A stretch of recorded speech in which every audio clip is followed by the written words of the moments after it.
jeunesse camerounaise, nous avons passé pratiquement 42 ans de misère pour ceux qui sont nés dans les années 82. Nous avons constaté que rien n'a changé dans notre pays à part la destruction massive de nos biens, de nos enfants, de nos frères et sœurs anglophones qui sont tués par ce régime criminel.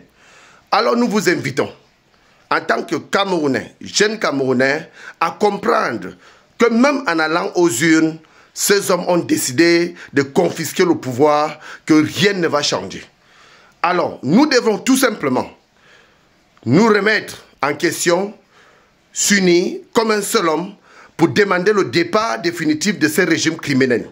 Nous devons contester la candidature du roi Paul Biya alias Hitler à sa propre succession.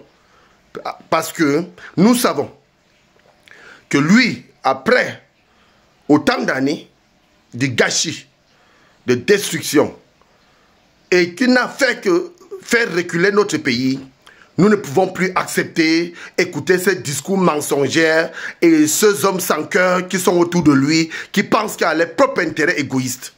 Alors nous devons nous mettre debout comme un seul homme pour demander le départ définitif de ces hommes fatigués qui sont à la fois criminels, qui sont à la tête de nos institutions. Ici, le commandant de force révolutionnaire Ramon Kota, I love my Cameroun. Nous avons vu dans d'autres pays où l'armée a pris en main les choses et l'armée se met derrière la population et ils ont réussi à chasser ces dictateurs qui sont encouragés, qui sont soutenus par ceux occidentaux qui pillent nos nations. Alors, chers frères et sœurs camerounaises et camerounais, nos forces de sécurité nationale doivent prendre les responsabilités parce qu'ils doivent prendre une bonne décision pour se remettre en question et se remettre avec le peuple ensemble pour que nous puissions finir avec cette dictature éminente.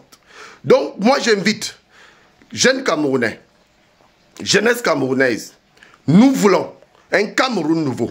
Nous ne voulons plus ces vieillards qui sont à la tête de nos institutions, qui passent tout le temps à piller notre pays et à massacrer nos frères et sœurs anglophones qui sont dans les régions que nous connaissons et à envoyer nos frères francophones aller mourir dans le Nozo.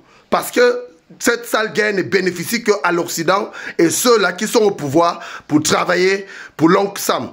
Donc j'invite nos forces de sécurité nationale à prendre les responsabilités pour que nous puissions ensemble libérer notre pays en tant que Camerounais. Parce que nous n'avons plus besoin de ces papas fatigués, ces hommes nés vers ces hommes à la fois criminels qui sont si vieillissants qui ne peuvent plus rien produire pour l'avenir de nos enfants. Nous allons prendre nos responsabilités parce que je rappelle ici que le Cameroun ne peut plus changer par la voie des urnes parce que ces papas fatigués ont confisqué le pouvoir et dans leur tête, ils pensent que le Cameroun leur appartient et qu'aucun Camerounais ne peut plus s'indigner.